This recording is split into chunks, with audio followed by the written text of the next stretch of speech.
La mort animale nous heurte, alors que le bois est coupé, creusé, martelé, brûlé, réduit à l'état de simple matériau, sans une pensée ni un remords pour le vivant qu'il était.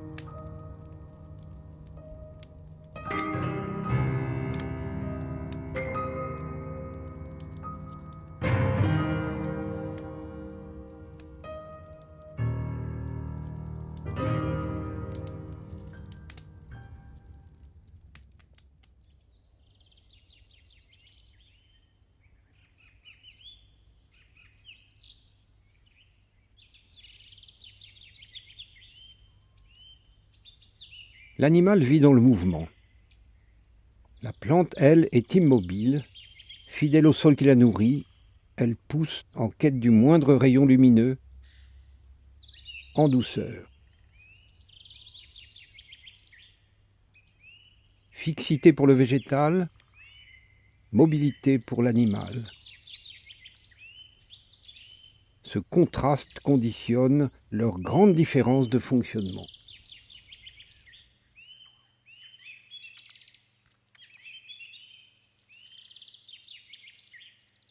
L'animal est mobile, alerte. Il semble plus actif que la plante. Il incarne la vie et nous rappelle à la nôtre, plus semblable à nous, plus touchant. Sa vie est un voyage, une quête, dictée par la faim et par le sexe.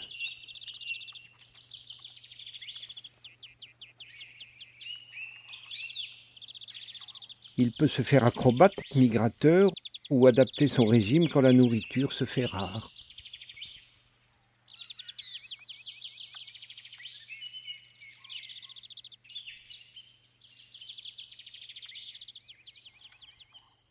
La plante ne voyage pas.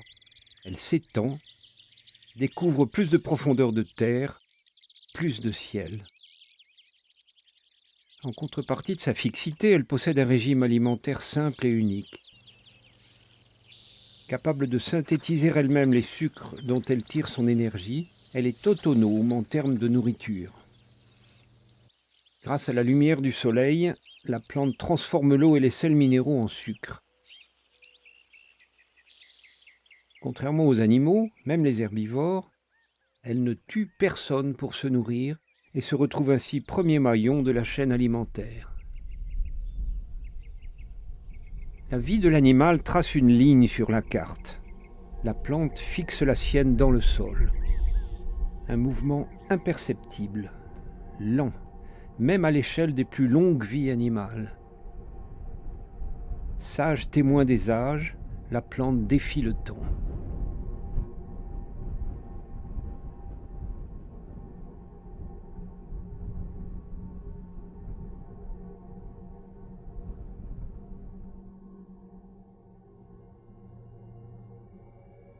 Cellules animales et végétales ressemblent aux êtres qu'elles constituent et elles sont profondément différentes les unes des autres. Il y a bien quelques similitudes qui rapprochent ces deux règnes, les distinguant des autres. Leurs cellules contiennent un noyau, concentré d'informations génétiques, et elles jouent toutes leur rôle de petites usines énergétiques. Chez l'animal, même les cellules sont mobiles. Chez la plante, au contraire, elles sont figées dans une maille rigide de cellulose. En leur sein, elles sont habitées par des chloroplastes qui accomplissent la photosynthèse. Elles ressemblent à des arbres avec leurs parois rigides mais élancées. Certaines cellules animales, qualifiées de cellules souches, sont capables de changer de mission. Elles s'adaptent, mais elles sont rares, donc très précieuses. Toutes les cellules végétales sont des cellules souches. Toutes ont cette faculté à changer de fonction. Elles sont dites totipotentes. Elles trompent par leur apparente raideur, pourtant elles confèrent aux plantes leur formidable plasticité.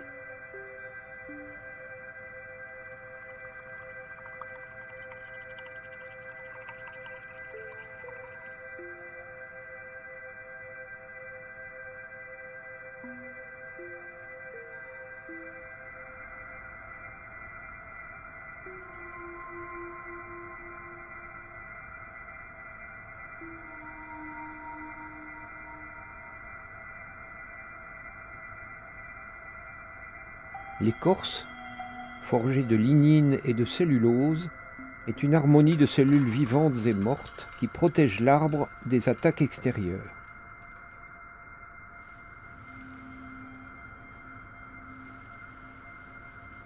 Comme la peau ou les poils, constitués eux de kératine.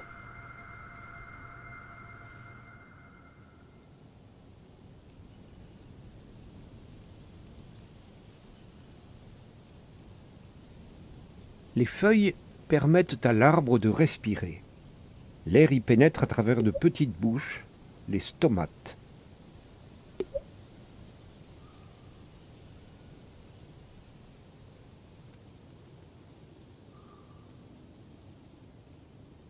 Les feuilles donnent son souffle à l'arbre comme des poumons.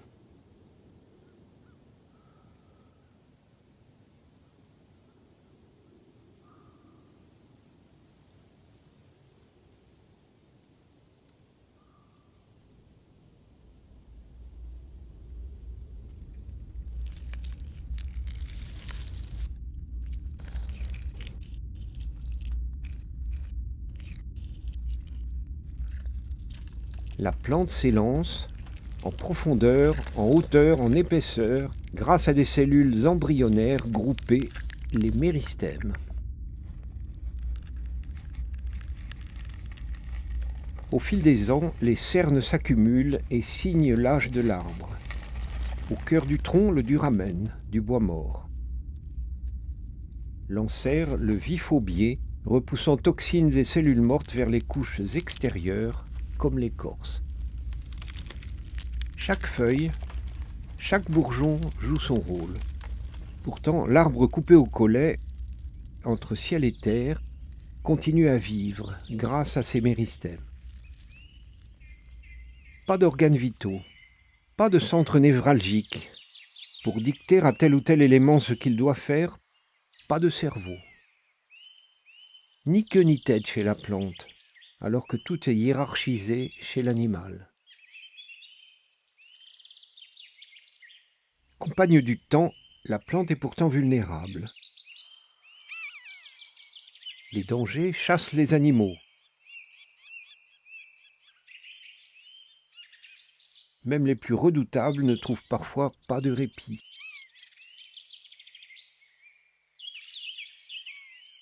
Agresseurs ou fuyards, tous sont dans le mouvement.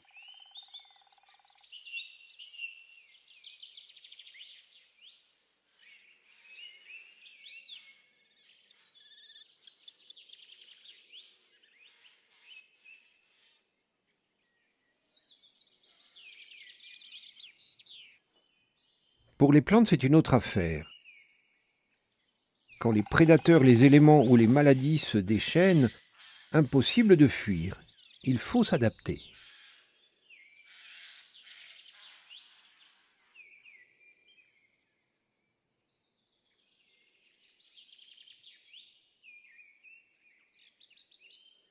Se défendre en montrant les crocs? Pas du tout. Les épineux essayent simplement de mieux capter l'humidité dans les milieux secs. Ils ne sont même pas redoutés par les herbivores et n'écorchent pas grand monde.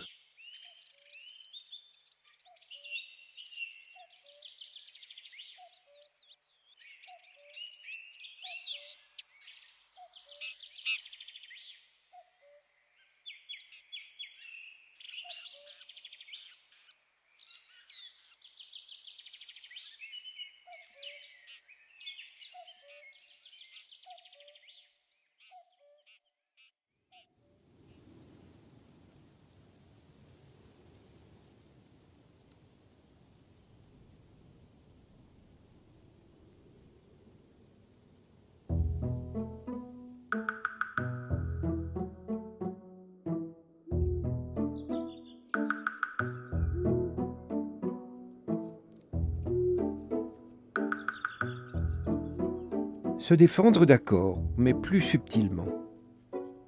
La lenteur s'arme souvent de toxicité.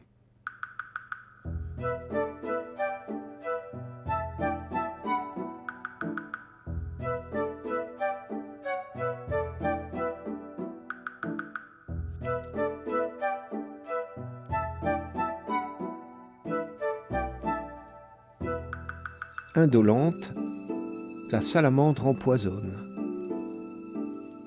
Une stratégie très végétale, comme chez le noyer, qui produit des toxines indigestes dont il enrobe ses fruits.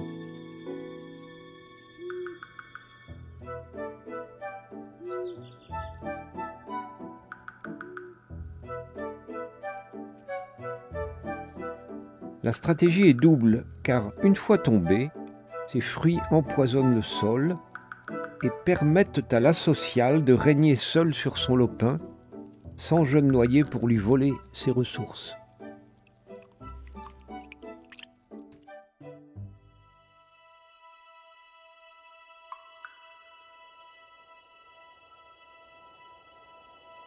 Face aux saisons, il faut aussi fuir ou s'armer. Une épreuve pour chacun.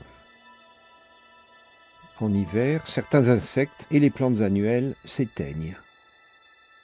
Les arbres possèdent une sorte de radar à radiation nommé phytochrome. Ils ralentissent leur croissance quand le soleil est plus rare et que s'installe l'hiver. Ils aspirent les substances utiles présentes dans les feuilles qui tombent, puis ils entrent dans une forme de léthargie.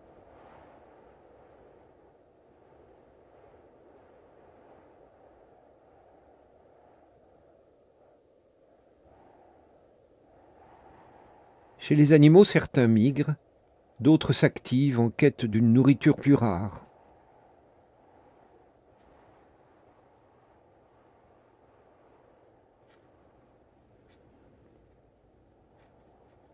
D'autres vivent au rythme des plantes, ils hibernent, tombent dans un sommeil lourd, un sommeil de survie.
Quand les éléments se déchaînent et détruisent les lieux d'ancrage, les nids, les terriers, les plantes s'adaptent en douceur.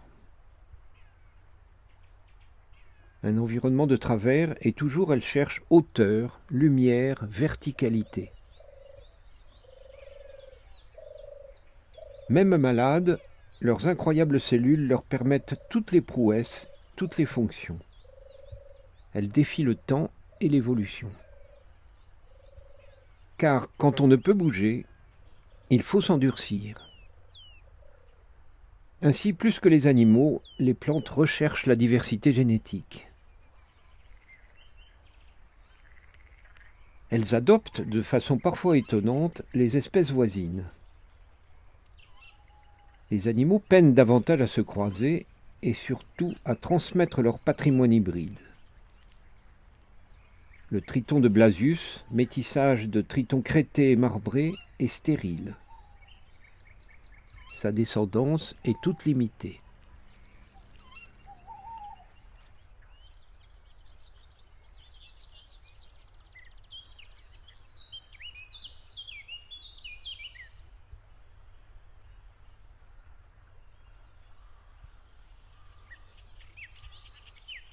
Plus que les animaux, les plantes trouvent parfois des chemins de transmission de gènes étranges, mystérieux. Les êtres tortillards sont difformes, présents dans quelques rares forêts.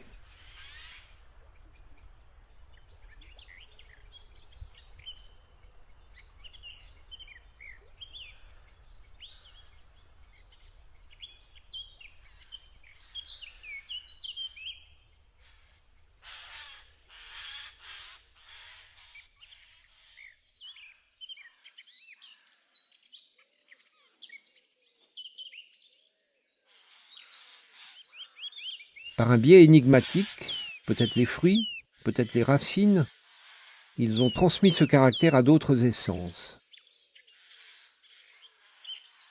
Quelques chênes bossus et tortueux ont ainsi été contaminés.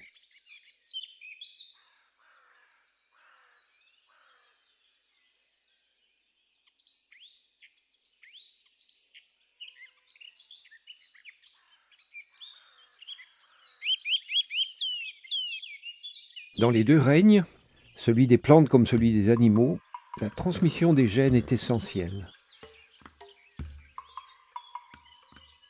Ritualisée, la reproduction est protocolaire chez les animaux qui se lancent dans des cris, des chants, des luttes et des danses. Les plantes, elles, s'ouvrent et attendent.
Elles sont d'incroyables parents, car elles multiplient les stratégies de reproduction.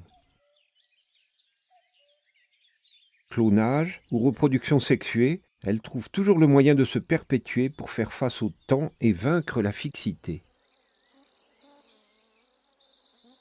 Sans pudeur, les angiospermes offrent leurs fleurs, parties génitales discrètement cachées dans le monde animal. Elles s'exhibent, molécules, parfums, couleurs, font tourner la tête des pollinisateurs qui permettent de déposer les gamètes mâles sur d'autres fleurs.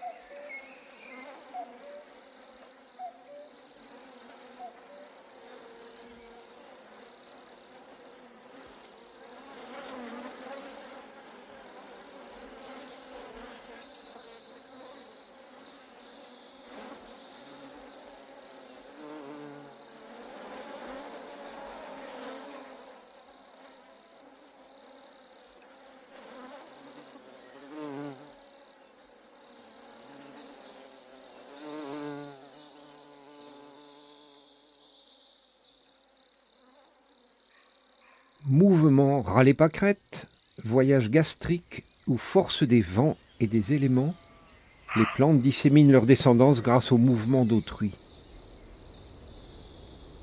Elles peuvent ainsi s'embrasser, sans un geste.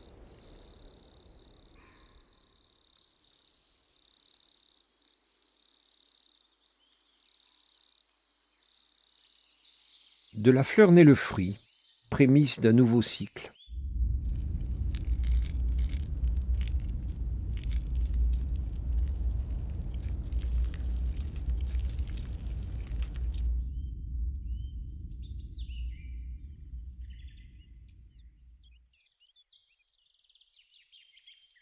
Les petits des animaux sont immobiles, donc exposés et vulnérables.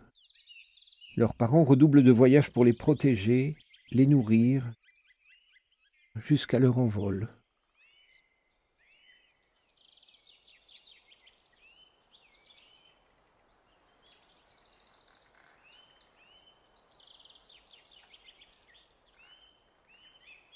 En apparence, l'arbre est un être vivant, un individu. Pourtant, lorsqu'il croît, l'arbre développe des troncs secondaires, appelés réitérations. À partir d'un tronc initial naît une colonie de petits arbres. Si l'un d'entre eux était coupé puis replanté, il prendrait racine et se développerait de façon autonome. Une base commune, mais pas vitale, pour une entité qui dépasse l'individu.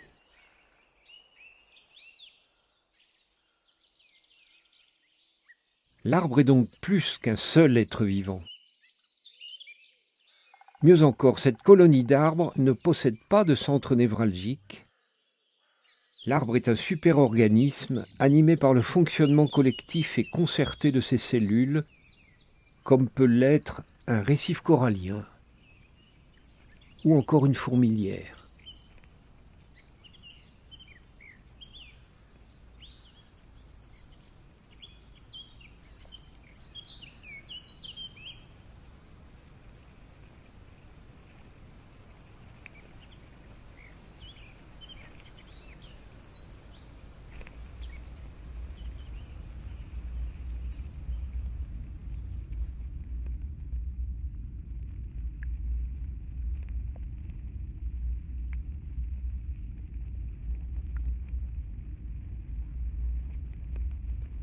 Comme l'arbre, la fourmilière s'étend en arborescence, en quête de ressources.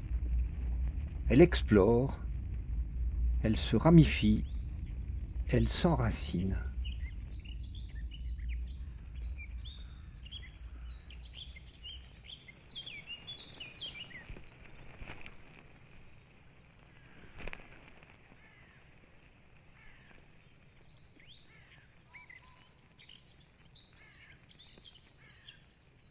Chaque fourmi serait une cellule qui ne reçoit d'ordre de personne, mais agit spontanément pour le bien-être de sa communauté ou de son organisme.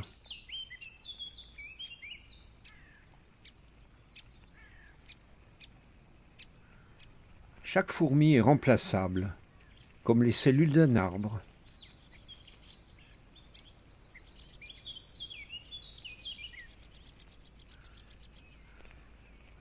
L'organisme peut se régénérer et affronter les années sans se soucier de la sénescence des unités qui le constituent.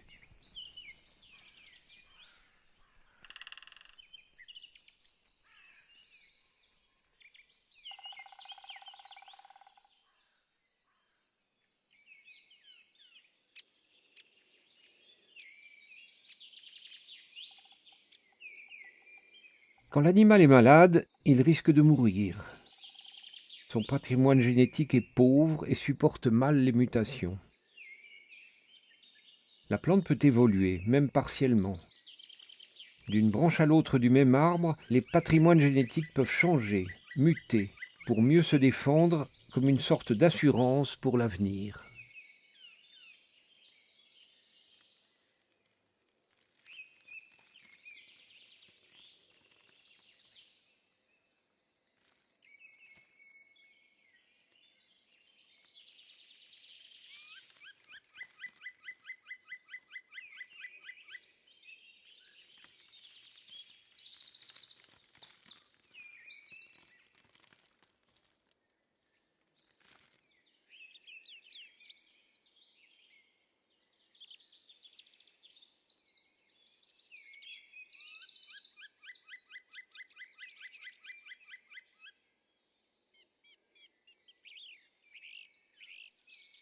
Les animaux naissent, mangent, grandissent, s'accouplent puis meurent, épuisés par la mobilité d'une vie sans répit.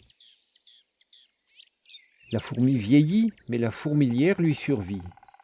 Certaines plantes ont le potentiel de réaliser le rêve qu'aucun animal indépendant ne peut achever, une existence éternelle.